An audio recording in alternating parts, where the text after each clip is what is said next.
Haunted Mines was originally released on the 13th of March 2014, and for over a year we enjoyed its unique gameplay and mechanics.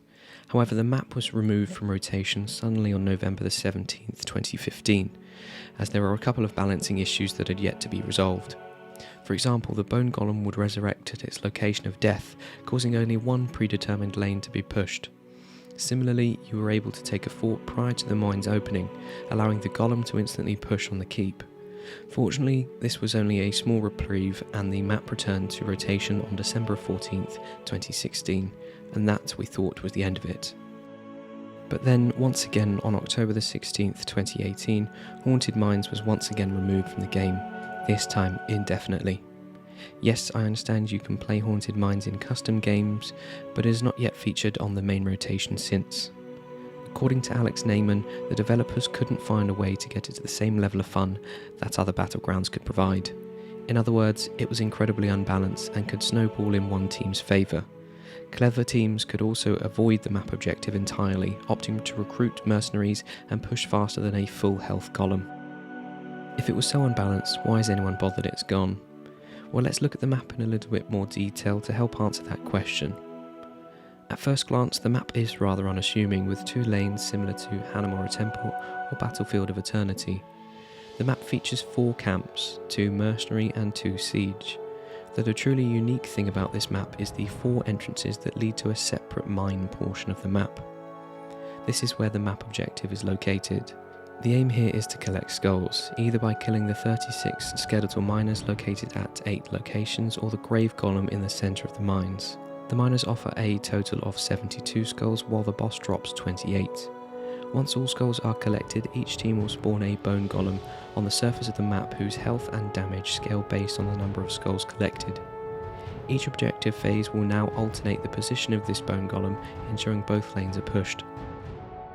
Having the objective on a completely separate portion of the map calls for some interesting conflicts.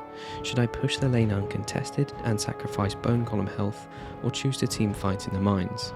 The method of entry also accounted for some interesting escape methods.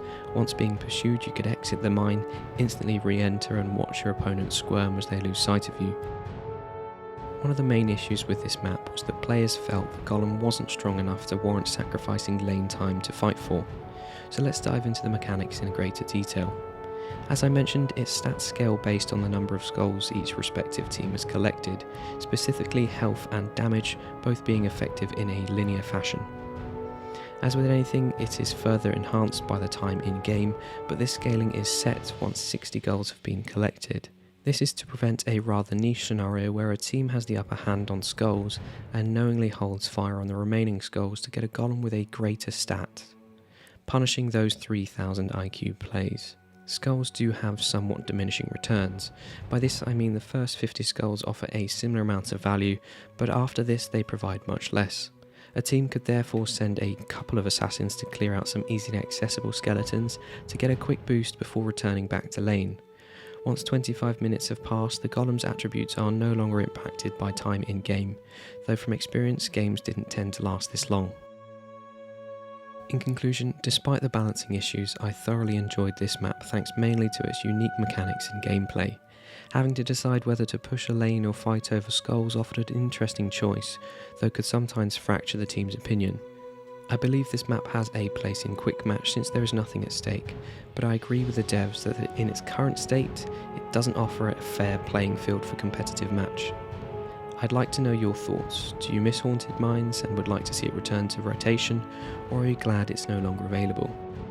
As always, feel free to like, dislike or comment on this video, it helps me and the YouTube algorithm. Subscribe for more content and I will see you in the next upload.